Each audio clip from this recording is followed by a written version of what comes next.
Esse último hino que a gente cantou é um hino bem alegre, né? Bem empolgante. Não falei antes porque senão as minhas filhas, vocês já sabem que elas são ultra tímidas, né? Eu até brinco assim, parece que são duas meninas do mato, né? Que nunca viram pessoas, porque elas ficam espiando assim, mas tem muita vergonha de estar na frente das pessoas. Mas esse hino, eu acho até que os irmãos escutam elas cantando com bastante força. Aqui em casa, a gente quando canta, aí uma fala, para transmitir a outra, sempre é sorrir. Aí todo mundo, gloriosa é a luz. Elas amam cantar esse hino, que é um hino bem alegre, né? Um hino que dá esse vigor na gente, né? E é importante isso, a gente demonstrar essa alegria, a alegria da salvação nas nossas vidas. Eu vou fazer igual o pastor, vou tirar daqui porque...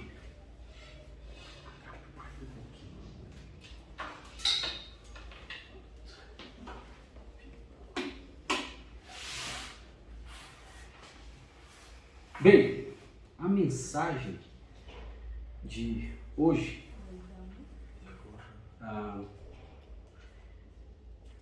eu experimentei na prática algumas coisas com ela. E eu vou tentar não falar tão baixo assim, porque às vezes eu tenho a tendência de falar baixinho, né? E falar com muita calma, e eu não quero dar sono nos irmãos. Não quero colocar os irmãos para dormir. Mas vocês vão entender quando eu falar alguns pontos dela. Eu vou explicar como que ela atingiu, ou como Deus usou algumas coisas na minha vida através dela. Lucas capítulo 11. Abram suas Bíblias em Lucas capítulo 11.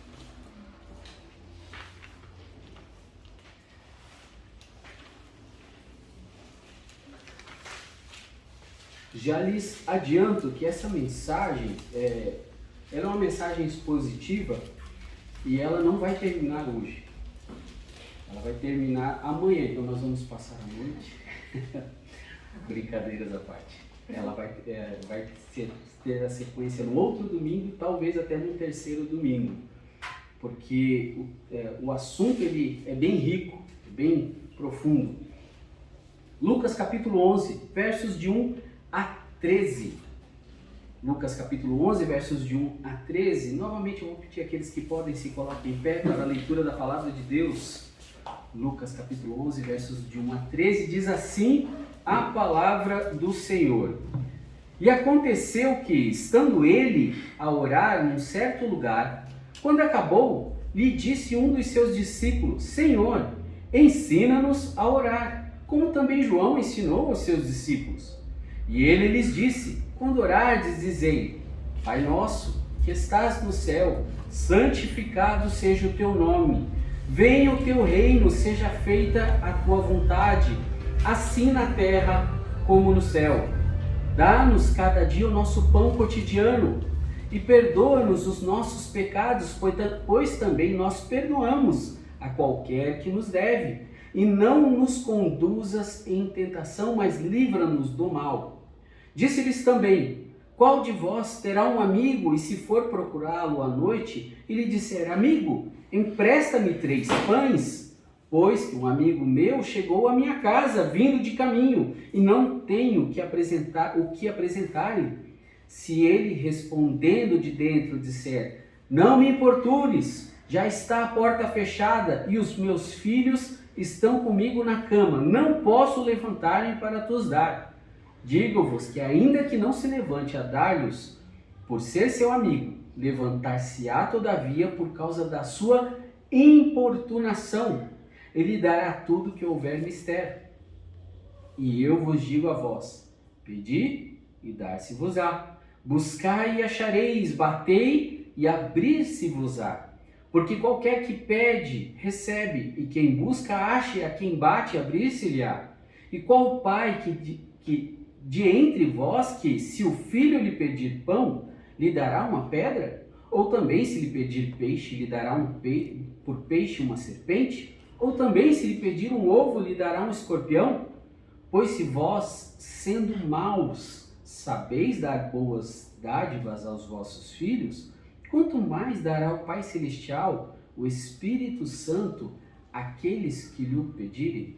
Vamos orar. Senhor, Obrigado pela tua palavra, abençoa ela nos nossos corações, que o teu Espírito Santo tenha livre acesso em nossas vidas para tocar nos nossos corações e nos ajudar a fazer a tua vontade. Abençoa esta igreja, fortalece, nos dá crescimento e usa teu servo, te peço, em nome de Jesus. Amém. Podeis assentar. O título da nossa mensagem: uma oração eficaz. O nosso tema é oração. E a ideia que nós vamos trabalhar hoje, a forma correta de buscar a Deus, nos levará a resultados esperados em nossas orações. A forma correta de buscar a Deus nos levará a resultados esperados em nossas orações. E agora eu vou ler algo para vocês. Charles Haddon Spurgeon, em 18 de janeiro de 1854, há 162 anos, Charles Haddon Spurgeon pregou seu primeiro sermão na capela de New Park Street. Ele tinha 19 anos. A igreja estava quase vazia, com cerca de 40 membros presentes. Para nós, 40 membros seria bom, né? Não seria quase vazia para nós. Após 38 anos como seu pastor, um longo ministério, o número de novos membros que se juntaram à igreja foi de cerca de 12 mil pessoas. Um número grande, né? 12 mil. Alguns colocam 14 mil e algumas coisas, mas isso é tirado de uma bibliografia dele. Ele fundou orfanatos, dezenas de ministérios de evangelismo e uma escola de formação de pastores com 900 alunos. Seu sucesso era óbvio, mas a razão para o seu sucesso não era tão óbvia, exceto para aqueles que o conheciam bem. Qualquer trabalho biográfico que atribuía o sucesso de Spurgeon no ministério à sua capacidade intelectual não é fiel aos fatos, porque ele lia muito, ele era bastante inteligente. Pessoas próximas a ele disseram que o próprio Spurgeon atribuía seu sucesso a apenas uma única atividade sua. Não era a pregação, não era a sua redação, não era a preparação ou o estudo que ele fazia, era a oração. Um famoso biógrafo, Arnold Dallimore, acho que é assim que é o nome dele, capta bem esta verdade. E aqui ele conta um relato dele. Spurgeon sempre foi um homem de oração. Não que ele passasse longos períodos de tempo em oração, mas ele vivia no espírito de comunhão com Deus. Dr. Wyland dá um exemplo de sua prática. E aí conta um momento em que ele estava com Spurgeon. Um dia, eu estava andando com ele num bosque situado nos arredores de Londres e, enquanto caminhávamos sob a sombra das folhagens de verão, nos deparamos com um tronco atravessado no caminho. Venha, disse ele tão naturalmente, como alguém com fome diria se pão fosse colocado diante de si.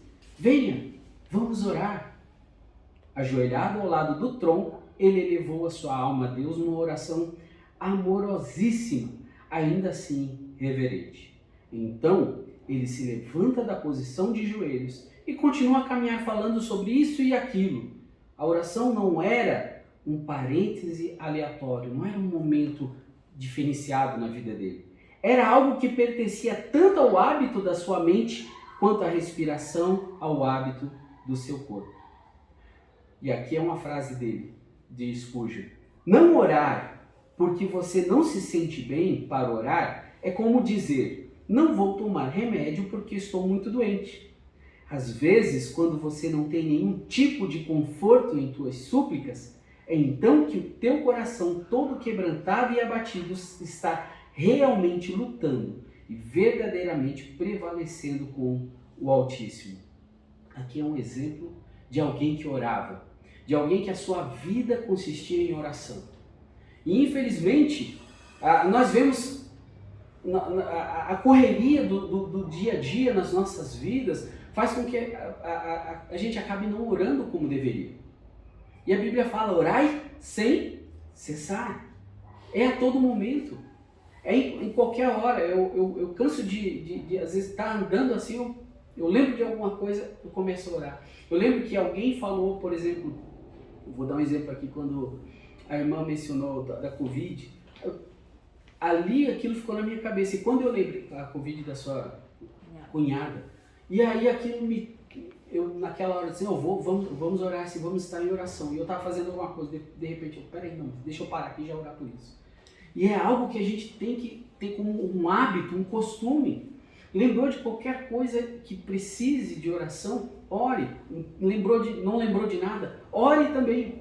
Porque isso é algo que é a prática que leva à perfeição. É a prática que vai fazer com que você e eu possamos ter um relacionamento muito estreito com Deus, como Spurgeon tinha. Nós vamos ver mais algumas coisas a respeito. Vimos o exemplo de um homem que teve sucesso no que fez, no seu ministério, por conta de colocar a oração em primeiro lugar. Muitas vezes nós temos problemas e a gente deixa a oração por último. Ou às vezes ela fica até no meio, mas a primeira coisa que a gente faz é tentar solucionar o problema, sendo que a primeira atitude tem que ser, vamos orar. Qualquer coisa que aconteça, a primeira atitude é, vamos orar. E depois faz o resto, e Deus direciona. Como poderemos obter o mesmo resultado desse homem, desse pregador, desse pastor, Spurgeon? E é aqui que nós vamos nos concentrar na mensagem hoje. Não leve a mal se eu acelerar um pouco, porque eu quero tentar concluir aquilo que eu tinha em mente hoje. Devemos, primeiramente, aprender como buscá-lo. Lembra que a proposição da mensagem, a forma correta de buscar a Deus, nos levará a resultados esperados em nossas orações. Então, primeiramente, nós devemos aprender como buscá-lo. E ali, no verso 1, agora nós vamos lá para o nosso texto. Verso 1, e aconteceu que, estando ele a orar num certo lugar, quando acabou, lhe disse um de seus discípulos. E aí tem a continuação da conversa com o discípulo. Ele quem estava orando? Cristo. Então nós temos que, primeiramente, vamos ver o exemplo de Cristo, porque ele deu o exemplo para nós. E o exemplo dele é muito forte. Eu coloquei apenas algumas passagens. Eu poderia ter colocado todas que eu pesquisei. Olha, eu ia passar a noite aqui lendo. O tanto de versículos falando sobre como Jesus orava. Mas nós vamos agora ver alguns textos. Lucas 3, capítulo 21. Lucas 3, capítulo 21. Irmão Paulo Giovanni, o senhor lê esse versículo para mim, por gentileza? Lucas 3, 21. Pastor Bill, Marcos 1, 35. Por gentileza, Marcos 1, 35.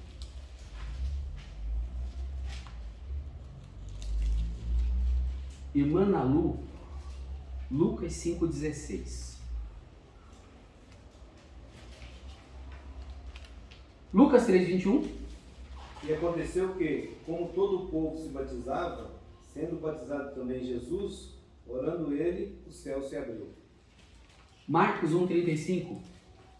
E levantando-se de manhã muito cedo, fazendo ainda escuro, saiu e foi para um lugar deserto, e ali orava. E Lucas 5,16. Porém ele retirava-se para o deserto e ali orava. Aqui a gente viu primeiramente, Jesus orou no seu batismo, Jesus orou num lugar solitário, e nós precisamos disso às vezes, sair e não deixar que outras coisas nos atrapalhem, para que a gente possa nos concentrar na oração. Ele orou no deserto, mas ele orou em outros lugares. E aqui eu não vou pedir para outros, porque eu quero eu mesmo ler e acelerar um pouquinho. Lucas 6, capítulo 2, Jesus orou a noite inteira antes de escolher os 12 discípulos. E aconteceu que naqueles dias subiu ao monte a orar e passou a noite em oração a Deus. Cristo ia escolher os seus 12 discípulos. Era algo importante. Você percebe que ele não orou uma vez, aí ele passou a noite em oração? Ele precisava disso? Ele era Deus, ele é Deus. Ele precisava de tudo isso? Não, não como nós. Mas ele dá o exemplo. Continuando aqui, Jesus orou antes do convite que ele faz, vinde a mim, todos que estáis cansados e sobrecarregados, em Mateus 11, 25 a 27. Naquele tempo, respondendo Jesus, disse, graças te dou, ó Pai, Senhor do céu e da terra, que ocultaste estas coisas aos sábios e entendidos, e as revelastes aos pequeninos. Sim, ó Pai, porque assim te aprouve. Todas as coisas me foram entregues por meu Pai, ninguém conhece o Filho senão o Pai, e ninguém conhece o Pai senão o Filho, e aquele a quem o Filho quiser revelar. E aí vem então, vinde a mim, todos os que estáis cansados e sobrecarregados. Ele também orou na alimentação dos 5.000, lá em João capítulo 6, verso 11. E Jesus tomou os pães e, havendo dado graças, repartiu-os pelos discípulos e os discípulos pelos que estavam assentados, e igualmente também dos peixes que eles queriam. Ele orou também depois da alimentação dos 5.000, Mateus 14, 23. E despedida a multidão, subiu ao monte para orar à parte, e chegada já a tarde, estava ali só. Quantas vezes a gente está com tanta pressa, até mesmo para comer, está com tanta fome, eu vivo pegando minhas meninas no pulo. Às vezes a gente mesmo esquece, até eu já esqueci, mas eu pego elas no pulo às vezes. Já põe o garfo na boca, agora que tá bom, minha esposa faz isso também.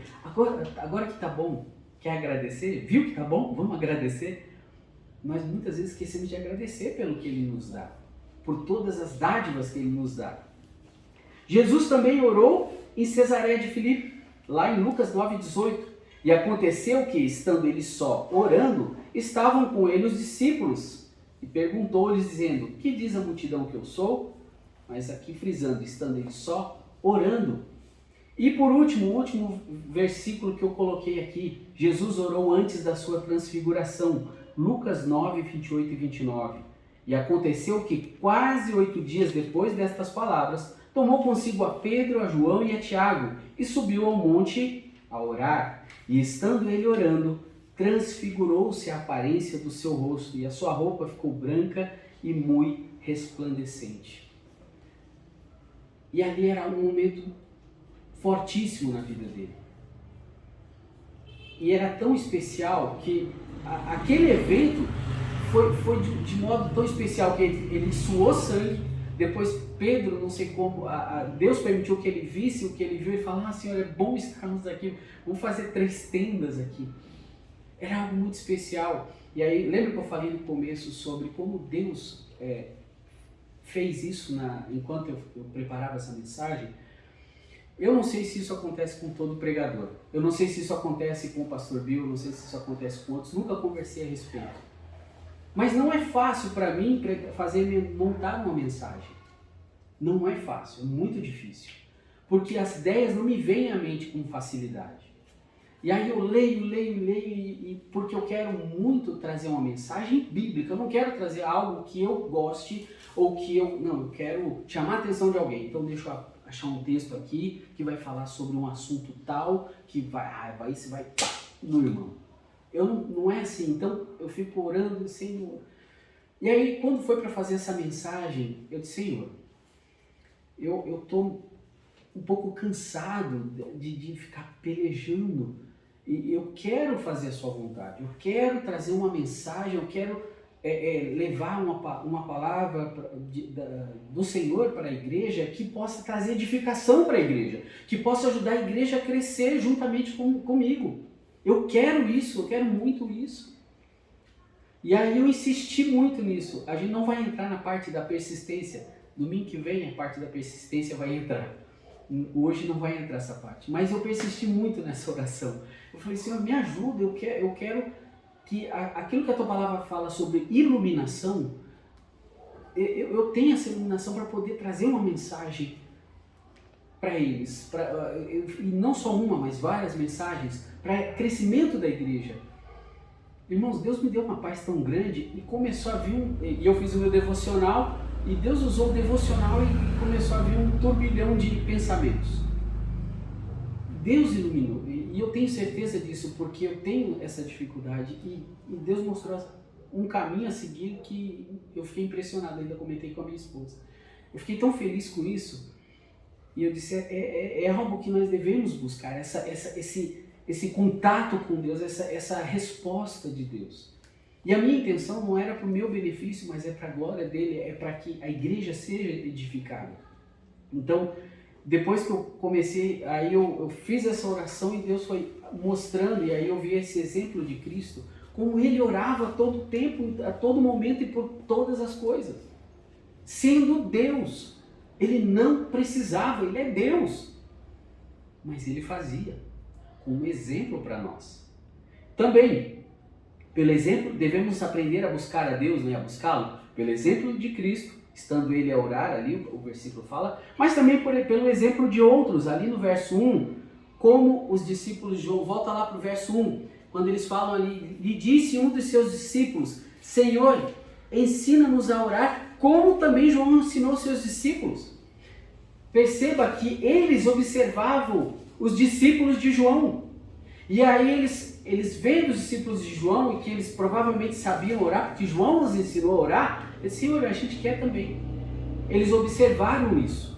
E nós, hoje em dia, com a modernidade, você pode ler livro no seu celular, no seu computador, de todas as formas, tem livros maravilhosos sobre oração, que falam sobre pessoas de oração, como eu dei o exemplo agora de Spurgeon na introdução, mas eu vou dar exemplo de outro, que alguns sabem quem é, conhecem, outros talvez se nunca ouviu vão ouvir agora, mas eu acredito que todos sabem quem é George Miller, outro homem de oração, e é um dos heróis da fé que eu mais admiro, é George Miller, pela a forma como ele guiava a sua vida. George Miller praticava continuamente a oração intercessora, orava pelos amigos, pelos não convertidos, por aqueles que estavam distantes do Senhor. Certa vez orou pela conversão de 3 filhos de um amigo. Depois de 10 anos, o primeiro se converteu. Continuou orando pelos outros 2. Quase 10 anos depois, o segundo aceitou a Jesus. Persistiu orando pelo terceiro. Lembra que o amigo dele tinha 3 filhos. Este se converteu pouco tempo depois da morte de George Miller. Ele foi persistente. Existem muitos livros que contam relatos impressionantes de respostas às orações desse homem. Procure na internet que você vai ver coisas sensacionais. Existe um com um título bem sugestivo: 50.000 orações respondidas. Mas como é que não é um exagero? 50.000? Miller registrava como um cuidadoso contabilista o dia do pedido e a data da resposta recebida de Deus. Ele anotava tudo. E por isso que os biógrafos dele podiam ir lá e trazer para o nosso conhecimento a vida desse homem. Entre tanta coisa que existe sobre a vida de George Miller, deste homem de Deus, mencionarei 5 condições que ele estipulou para uma oração eficaz. 5 que ele seguia. Plena dependência nos méritos e mediação do Senhor Jesus Cristo. A única base do recebimento das bênçãos de Deus é uma dependência do Senhor. Temos que depender do Senhor. Temos que desacostumar a querer fazer as coisas com as nossas próprias forças. Temos que confiar unicamente em Cristo. Segundo, separação de todo pecado conhecido. Se flertarmos com o pecado nos nossos corações, o Senhor não nos ouvirá, pois tal seria aprovar o pecado. Deus não vai ouvir a oração de alguém que está ali constantemente, porque Jesus falou, lembra, se um homem olhar para uma mulher com o desejo impuro, ele já pecou. Então nós podemos sim pecar com o coração, com a mente. É disso que ele está falando. E Deus não vai abençoar. É o que eu mencionei um exemplo, mas existem vários. Vocês podem pensar em vários exemplos que tanto homem quanto mulher, jovem, adulto, criança, pecam em suas mentes. Terceiro, a fé na palavra de Deus, confirmada pelo seu juramento, ou seja, pelo seu compromisso, não crer nele seria mentiroso e perjuro. Perjuro é uma afirmação falsa ou uma negação da verdade. Precisa crer. Como é que você quer chegar diante de Deus, quer falar com Deus se você põe dúvida nele? Acho que eu já contei a ilustração aqui uma vez de um missionário que estava atravessando o deserto dos Estados Unidos, lá tem longas distâncias, e aí ele estava no carro dele, quase acabando a gasolina, e aí ele orou, e ele viu o ponteiro subindo assim, ele viu o ponteiro e ele, não acredito, o ponteiro voltou. É disso que ele está falando. Como é que eu vou pedir se eu não confio? Como é que eu vou pedir se eu duvido que Deus vai me atender? Eu não posso duvidar, eu tenho que crer. Eu tenho que crer que ele vai me responder. Mas tem uns detalhes a respeito disso que nós vamos falar mais tarde. Quarto, aqui são as 5 coisas que o George Miller fazia, né? Quarto, pedir segundo a vontade de Deus. Precisamos ter motivos puros, não apenas buscar alguma coisa de Deus para gastá-la nas nossas cobiças. Essa é a outra coisa, o que complementa o ponto anterior. O que eu peço, eu tenho que pedir como? Segundo a sua vontade. Primeiro João vai falar isso, eu acho que eu até coloquei o versículo aqui num outro ponto. Nós temos que pedir segundo a vontade, segundo a minha vontade, para o meu benefício, para o meu luxo, só porque eu quero. Sinto muito, não é assim que Deus trabalha. Ele até pode dar coisas que nós nem imaginávamos que um dia teríamos, mas temos sempre que entender que as coisas têm que ser pela vontade dele, não da nossa. E quinto ponto aqui do George Miller, a insistência em suplicar, esperando em Deus e por ele, como o lavrador espera o precioso fruto da terra. Insistência. Mas eu não vou entrar agora em insistência porque esse vai ser o ponto vai ser o assunto do próximo domingo. Esse homem leu, e aqui está o mérito dele. Esse homem leu a Bíblia 200 vezes. Ele quis fazer assim, mas 150 delas de joelhos. E cuidou de mais de 10.000 crianças órfãs. Ele é um bom exemplo para mim. Ele é um bom exemplo para nós de oração. De um homem que traz tudo diante de Deus. Que confia em Deus e busca viver segundo a vontade de Deus. Falamos primeiramente, devemos aprender a buscar a Deus pelo exemplo de Cristo, pelo exemplo dos outros. Também pedindo ao Senhor que nos ilumine para compreendermos a sua vontade. Ainda no verso 1, quando o discípulo fala para ele nos ensinar a orar, ensinar ele a orar, né? Cristo ensinar, Senhor, ensina-nos a orar. Não saber como orar não deve ser um problema para nos dedicarmos à oração, mas é nosso dever buscar no Senhor esse aprendizado, porque Ele não recusará, nem demorará a atender um pedido genuíno. Cristo imediatamente começou a ensinar, olha o verso 2, e Ele lhes disse, quando orardes, dizei. Cristo não deixou para responder a oração um tempo depois. Ele não disse assim, espera um pouquinho, depois a gente conversa, depois eu vou te ensinar, tá bom? Agora eu estou ocupado, agora nós vamos fazer, não. Ele imediatamente começou a orar, mas nem sempre Cristo respondia as coisas como eles queriam imediatamente. Atos 1:7, abra lá, Atos capítulo 1, verso 7, e deixe seu dedo marcado aí no Lucas capítulo 11. Atos capítulo 1, verso 7. Estão lá? Olha o que diz a palavra de Deus. Verso 6. Aqueles, pois, que se haviam reunido, perguntaram-lhe dizendo, Senhor, restaurarás tu neste tempo o reino de Israel? É uma pergunta genuína, não é? A gente quer saber, o Senhor vai restaurar o reino? Ele poderia ter respondido completo, não vou restaurar agora, o reino vai ser restaurado daqui a um tempo, primeiro vai acontecer isso e isso, porque a nação rejeitou. Foi isso que ele respondeu?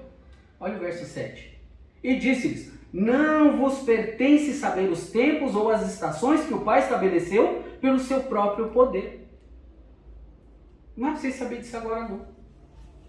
Ou seja, eu não vou te responder isso que você quer agora não. Lá na oração imediatamente ele respondeu. Porque era importante aquilo ser respondido naquele momento. Existe momento que ele não vai, mas existe momento que ele vai responder sim. E olha o motivo, ele fala isso para eles no verso 7, não vos compete, não vos pertence saber os tempos, mas olha o verso 8, mas recebereis virtude do Espírito Santo que há de vir sobre vós. E aí, o que realmente importa para vocês saberem agora, ser-me-eis testemunhas, tanto em Jerusalém, como em toda a Judéia, Samaria e até os confins da terra. Ele deu a resposta que era para eles ouvirem naquele momento. Ele não respondeu o que eles queriam, ele respondeu o que eles precisavam ouvir. Percebe a diferença? Eles queriam uma coisa, perguntaram uma coisa, ele respondeu outra. Porque o objetivo era outro, o momento era outro. Às vezes, nós pedimos da forma errada. Pode voltar para Lucas capítulo 11. Às vezes, Muitas vezes nós colocamos o carro na frente dos bois. Mas às vezes o pedido é genuíno. O pedido é um pedido que é para a glória de Deus. É algo genuíno, é algo que é para glorificar Deus, é para você servir a Deus melhor. Só que aí Deus não responde na primeira vez. O que você vai fazer? Ah, não, então tá bom. Deus não respondeu, não era da vontade dele, deixa isso para lá. Não. Continue. Paulo pediu para o espinho na carne ser tirado dele quantas vezes? 3 vezes. 3 vezes pediu ao Senhor. E Deus respondeu também, não. A minha graça te basta. Obrigado. A minha graça te basta. O poder se aperfeiçoa na fraqueza. É o que ele disse para Paulo. Às vezes ele não vai responder aquilo que você gostaria, mas ele vai responder. Então insista. Insista. E nós vamos tratar disso no domingo que vem, mais sobre isso.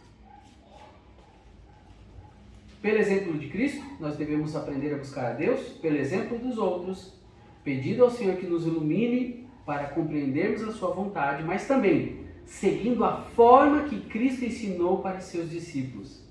Aqui nesse ponto, nós vamos analisar a oração ensinada pelo Senhor aos seus discípulos. É muito comum, nós vemos as pessoas aí em vários lugares, várias igrejas, gostam muito de recitar o Pai Nosso. É errado? Não. Mas o Pai Nosso tem muito mais envolvido dentro do Pai Nosso do que nós podemos imaginar. O Pai Nosso não é simplesmente você olhar ao Pai, vamos lá, verso 2. Pai Nosso, que estás no céu, santificado seja o teu nome, venha a nós o teu reino. Não é apenas isso. Tem muito mais envolvido dentro dessa oração.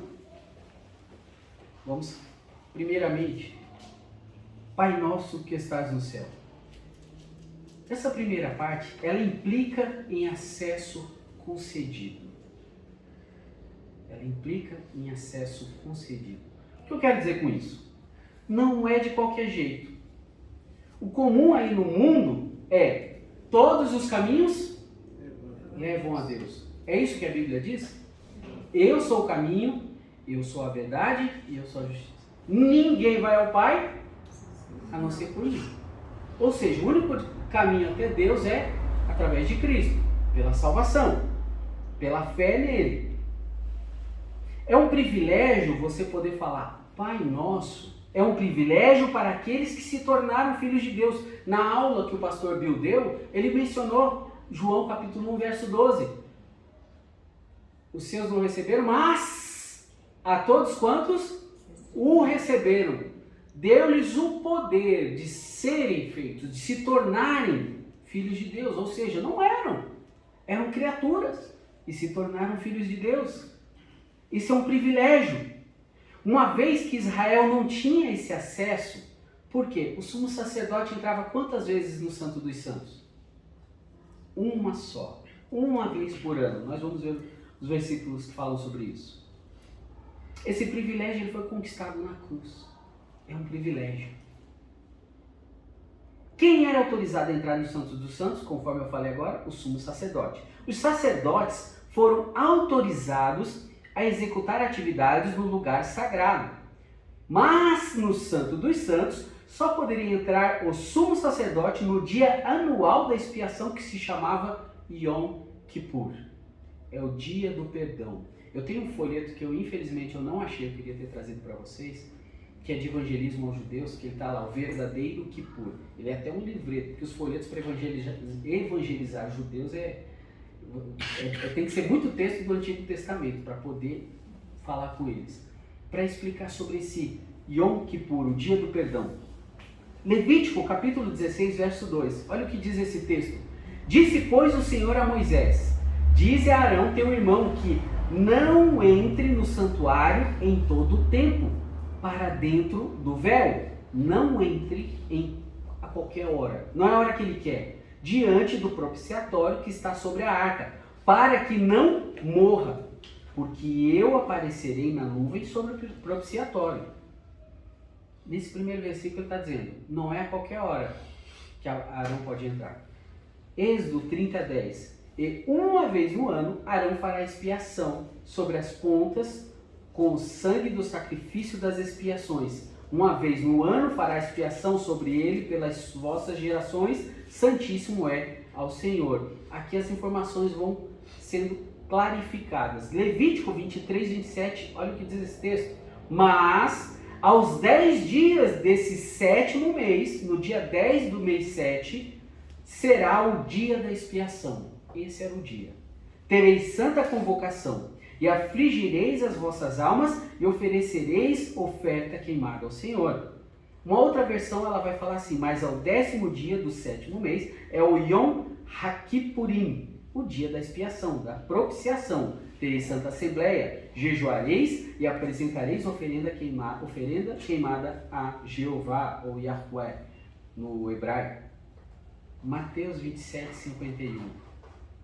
E eis que o véu do templo se rasgou em dois de alto a baixo, e tremeu a terra, e fenderam-se as pedras. Até o versículo anterior que eu li, você poderia ver que os judeus, os israelitas, não poderiam ter acesso direto a Deus. Eles não podiam chegar e diretamente falar com Deus. Era o sumo sacerdote que tinha esse privilégio. Os sacerdotes entravam dentro do santo, o sumo sacerdote do santo dos santos, e lá uma vez por ano. Eles não podiam chegar de qualquer jeito. E se entrasse, morria. Eles podiam chegar só no pátio. Mas, Mateus 27 já diz que quando Cristo morreu, aquele véu que só podia passar o sumo sacerdote se rasgou de alto a baixo. Hebreus 10, 19 e 20 diz o seguinte: tendo, pois, irmãos, ousadia para entrar no santuário, pelo sangue de Jesus, pelo novo e vivo caminho que ele nos consagrou pelo véu, isto é, pela sua carne.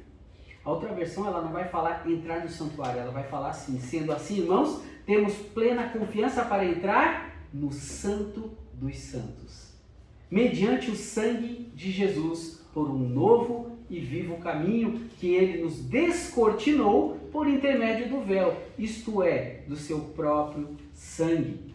Chamar Deus de Pai é um privilégio concedido apenas aos que já nasceram de novo ao receberem a Cristo como seu Senhor e Salvador. Percebe tudo o que envolve simplesmente no início da oração? Pai nosso que estais no céu. Você só pode chamar ele de Pai se você for filho. Se você não é filho, você não pode chamar ele de Pai, porque ele não é. Santificado seja o teu nome. Esse texto ele implica em reverência.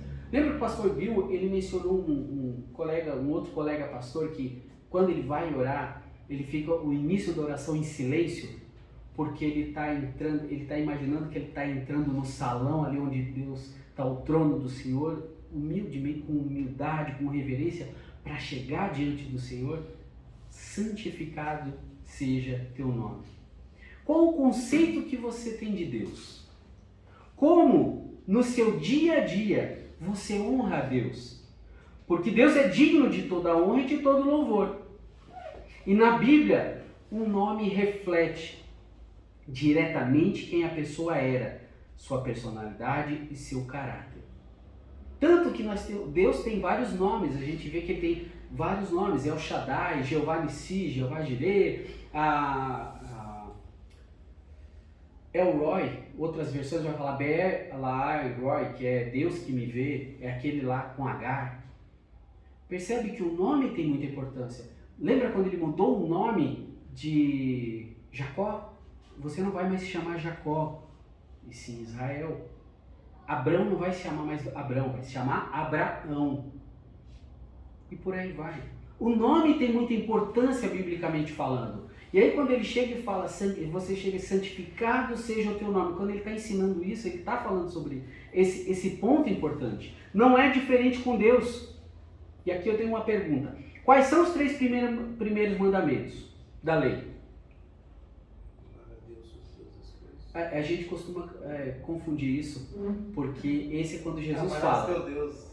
O primeiro é: não terás outros deuses diante de mim. É que Jesus falou que todos se resumem nos dois: amarás o teu Deus e amarás o próximo como a ti mesmo. Mas lá em Êxodo capítulo 20, não terás outros deuses diante de mim. Não farás para ti imagem de escultura, nem de coisa semelhante do que é em cima do céu, embaixo da terra, embaixo da água. E aqui ele vai falar muito sobre isso, sobre as imagens. Terceiro, não tomarás o nome do Senhor teu Deus em vão. É importante ou não é o nome? E aí quando fala, santificado seja o teu nome. Reverência plena com Deus. Num mundo onde as pessoas não têm mais essa reverência. Onde as igrejas falam que eu determino, Deus tem que me abençoar. Deus tem que me dar o que eu quero. Nós não determinamos sobre Deus. Ele determina sobre nós. E isso, muitos aí fora veem dessa forma, mas não é isso, não está certo isso. Porque nós temos que ter reverência. Ele é Deus, nós não somos nada. Se você comparar quem é você, quem sou eu, perto desse universo inteiro, o que nós somos? A Bíblia tem alguns trechos que falam cão morto, né? Ou verme. Nós não somos nada. Mas para Deus nós somos importantes. De uma forma. Ele nos amou. E por isso ele enviou seu filho para morrer por nós. Mas isso não significa que a gente não vai ter reverência com o nome dele. Reverência com quem Deus é. Isaías 48:11. Deus zela pelo nome dele. Olha o que diz Isaías 48:11. Por amor de mim o farei. Porque como seria profanado o meu nome? E a minha glória não darei a outra. Será que Deus quer que a gente profane o nome dele? Ele fica contente quando a gente trata de qualquer jeito? Apesar dos israelitas estarem afastados de Deus, e isso não os salva, esse zelo que eles têm, mas eles têm tanto zelo que eles não pronunciam o nome de Deus, eles pronunciam Adonai, porque eles levam muito a sério esse tipo de reverência. Infelizmente eles recusaram a Cristo, e um dia eles vão voltar para os planos do Senhor, para voltar nesse ponto onde eles vão entender quem era Jesus Cristo. Mas nós já sabemos, nós sabemos quem Ele é, quem Ele era, quem Ele é e o que Ele vai fazer.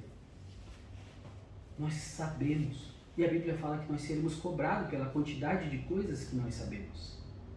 E se eu sei que Deus é digno de toda a adoração, uma adoração reverente, uma adoração que faz você se prostrar e dizer, se quer levantar o olho para olhar para cima pensando, Deus é grande demais para eu chegar diante dele e falar de qualquer jeito. Ele é Deus. E isso tem que estar no nosso coração. Ou seja, santificar o nome de Deus envolve honrá-lo em todas as áreas da minha vida. Orar, por isso, significa não se conformar com uma vida longe de Deus, separada dos seus propósitos. Pelo contrário, honrar seu precioso nome deve ser parte constante em nossas orações. Quando não nos preocupamos com isso, significa que estamos vivendo para nós mesmos. Quando nós não nos preocupamos com esse ponto da oração, santificado seja o teu nome. Terceiro, venha o teu reino. Por que Cristo ensina os seus discípulos a pedir isso? Por que ele falou, venha o teu reino? Porque isso não é a nossa oração hoje. A nossa é um pouquinho diferente. Porque era o que todo israelita deveria desejar. Lembra que foi prometido para os patriarcas, Abraão, Isaac e Jacó. O que foi prometido a eles? Terra, semente e bênção. Os judeus têm a terra? Não têm. Aí depois Deus prometeu para Davi, olha, vai vir um descendente seu que vai se assentar no trono para sempre. E o reinado dele não terá fim. Esse rei está lá agora? Israel tem um rei no trono reinando para sempre? Não, não tem. Então o que ele está fazendo para eles? Peçam um reino. Apesar de que ele chegou e falou para Jerusalém, Jerusalém, Jerusalém, quantas vezes quis te ajuntar com uma galinha junto aos pintainhos, mas vós não quisestes. Ah, se vocês soubessem a paz que está aqui para vocês. o reino estava ali pronto. Se eles tivessem aceitado a Cristo, o reino seria instalado. Mas eles perderam. Então Jesus está falando, pede, venha o teu reino. Mas como isso se encaixa para mim e para você? Como isso se encaixa? Para mim e para você, para nós. Qual deve ser a nossa oração? Colossenses capítulo 3, versos de 1 a 4. Portanto, se já ressuscitastes com Cristo, buscai as coisas que são de cima, onde Cristo está assentado à destra de Deus. Pensai nas coisas que são de cima e não nas que são da terra, porque já estáis mortos e a vossa vida está escondida com Cristo em Deus. Quando Cristo, que é a nossa vida, se manifestar, então também vós vos manifestareis com Ele em glória. Filipenses capítulo 3, versos 18 a 21. Porque muitos há, dos quais muitas vezes vos disse, e agora também digo, chorando, que são inimigos da cruz de Cristo, cujo fim é a perdição, cujo Deus é o ventre, cuja glória é a confusão deles, que só pensam nas coisas terrenas. Mas a nossa cidade está nos céus, de onde também esperamos o Salvador, o Senhor Jesus Cristo, que transformará o nosso corpo abatido para ser conforme o seu corpo glorioso, segundo o seu eficaz poder de sujeitar também a si todas as coisas. E o último versículo desse ponto, 1 Coríntios 15, 19. Se esperamos em Cristo só nesta vida, somos os mais miseráveis de todos os homens. Então qual deve ser, como eu me encaixo aqui, venha o teu reino? Senhor, Maranata, ora vem, Senhor Jesus. Todos os dias deve ser na sua oração, devemos ansiar por Cristo nos arrebatando, nos levando para a glória, nos tirando desse mundo corrompido. Eu vejo algumas barbaridades na televisão. Se você voltar lá para Gênesis capítulo 6, como é que estava o mundo quando Deus mandou o dilúvio? Cada um fazia o que queria, ninguém queria saber de Deus. Era uma coisa terrível. A humanidade totalmente longe de Deus. Como a gente está vendo os nossos dias atuais? Parece que tem muita gente servindo a Deus, parece, mas é só aparência. É só aparência. A nossa oração, nós temos que entender, quando a gente for orar, quando Cristo está ensinando, Pai nosso que estás no céu, santificado seja o teu nome, venha o teu reino. Senhor, nos arrebata, leva a tua igreja. Estamos cansados. Eu estou cansado. Eu não queria que as minhas filhas chegassem à fase adulta e passassem por tantas coisas que eu passei, que eu sei que alguns irmãos passaram. Eu quero que elas sejam arrebatadas juntamente comigo e com os irmãos, com aqueles que já aceitaram a Cristo como Salvador. Isso deve estar na nossa oração diária.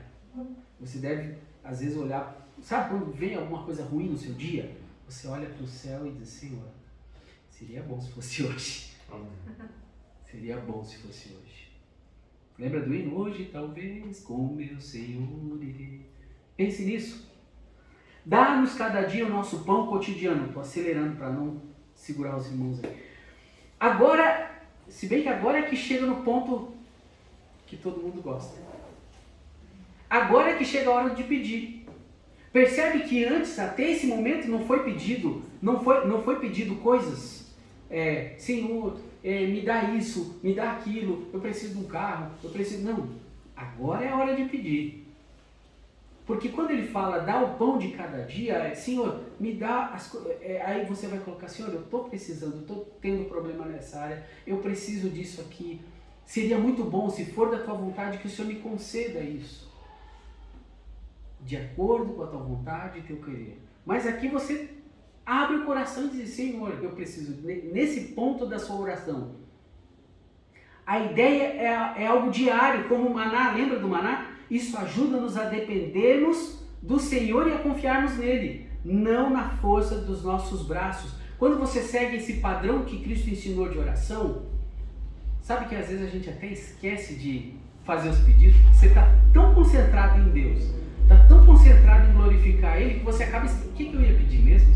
Já aconteceu algumas vezes que eu estou orando, aí eu, no nome do Senhor Jesus, amém. Aí eu, peraí, mas eu não pedi. Aí eu, Senhor, voltando na tua presença, eu queria pedir isso também, se for possível, se for da tua vontade. Mas é essa hora, irmãos, de colocar as coisas diante dele. E não na nossa força, na força dos nossos braços, a gente tem que confiar nele. Por isso que deve ser algo diário, algo que constantemente. Não se trata apenas de comida ou vestuário, mas de depender do Senhor em tudo. Salmo 127, 1. Se o Senhor não edificar a casa, em vão trabalham os que edificam. Se o Senhor não guardar a cidade, em vão vigia a sentinela. Mateus 6, 31 e 32. Não andeis, pois, inquietos ou ansiosos pelo que haveis, dizendo: que comeremos, o que beberemos, ou como nos vestiremos? Porque todas essas coisas, olha o que o Senhor Jesus fala, os gentios procuram. Quando ele fala os gentios, ele está falando aqueles que não são filhos do Pai Celestial. Não são como vocês, discípulos. Aqueles que estão lá no mundo longe de Deus. Eles procuram e se preocupam com essas coisas. Vocês não. Não é para vocês se preocuparem com isso. Porque eu cuido de vocês. Porque o Senhor cuida. Tudo deve ser levado a Ele em oração. De certo, vosso Pai Celestial bem sabe o que necessitai de todas essas coisas. Ele sabe. Ele sabe o que eu preciso, Ele sabe o que você precisa. 1 João 5,14. E esta é a confiança que temos nele, que se pedirmos alguma coisa, segundo a sua vontade, Ele nos ouve. Ele nos ouve, segundo a vontade dele. Eu acho até engraçado quando eu vejo, conforme eu conversei com alguns irmãos, eu gosto de futebol. Aí eu fico assistindo.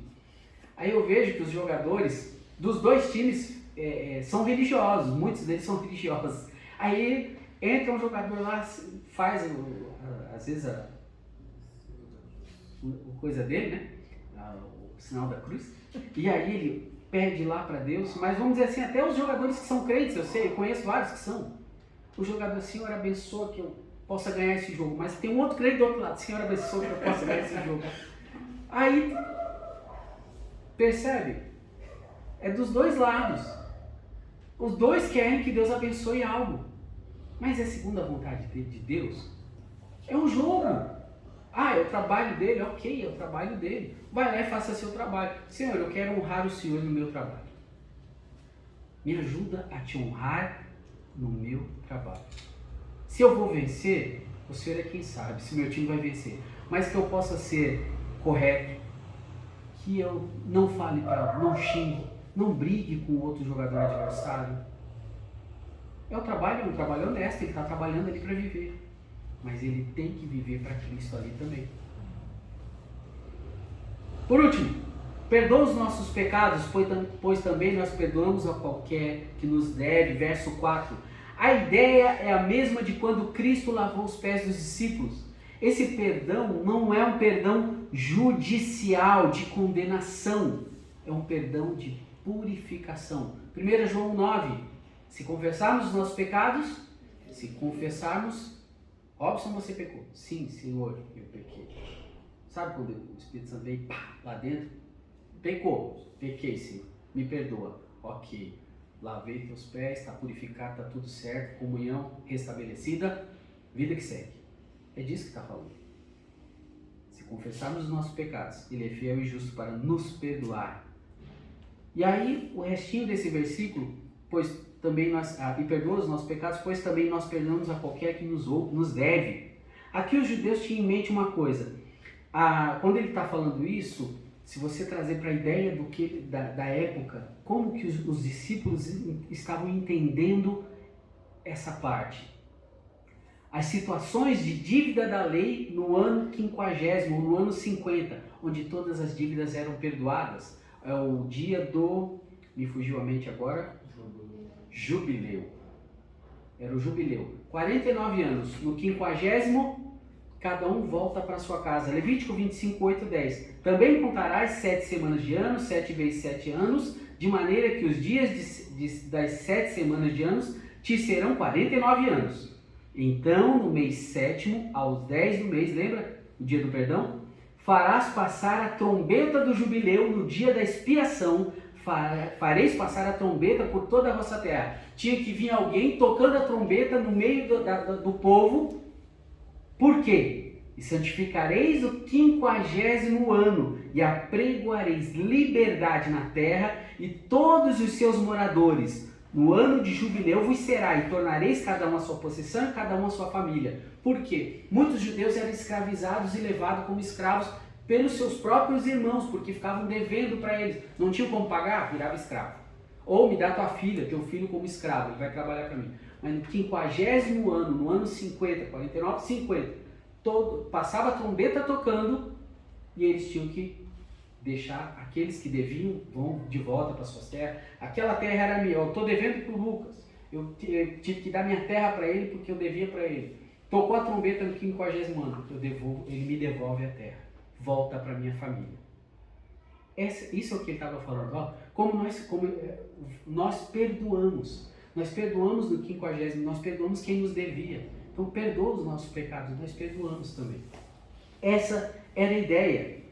E aqui para nós hoje, fomos perdoados de todos os nossos pecados quando aceitamos a Cristo. E não foi de 50 em 50 anos, foi imediatamente.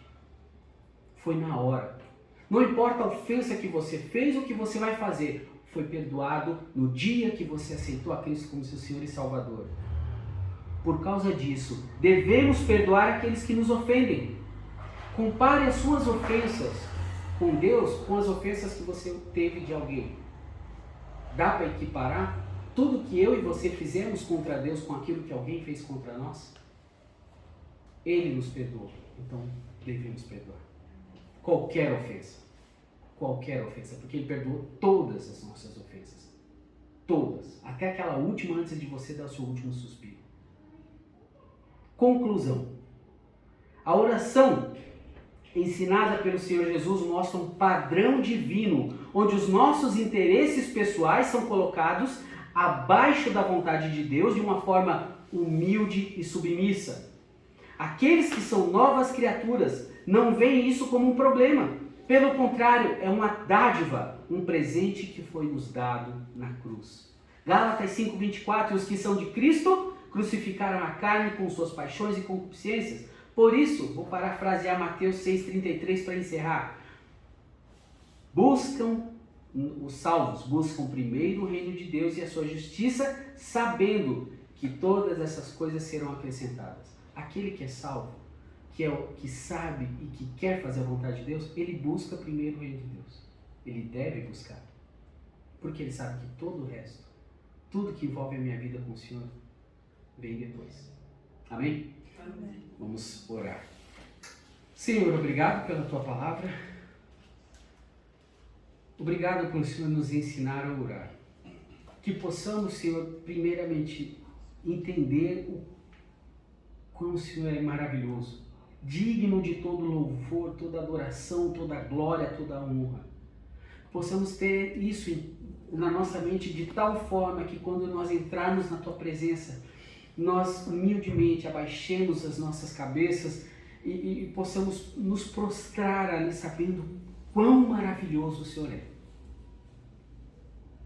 E que possamos ter a confiança que o Senhor vai ouvir os nossos pedidos depois disso e que o Senhor vai responder de acordo com a tua vontade e teu querer e que nós vamos estar contentes seja qual for a resposta. Porque o principal presente nós já tivemos, a nossa salvação. Algo que nós não merecíamos, mas com o teu sangue, o Senhor nos comprou e nos deu essa salvação. Nós te louvamos por isso. Pedimos as tuas bênçãos para o restante, para a nossa semana que vai começar a partir de amanhã. Mas abençoa hoje ainda também quando estivermos indo para casa. Pedimos que o Senhor nos proteja e nos livre de todo o mal. E nos ajude, Senhor, a colocarmos as prioridades no lugar certo. Em nome de Cristo que nós oramos e agradecemos. Amém. Oração silenciosa, estamos encerrados.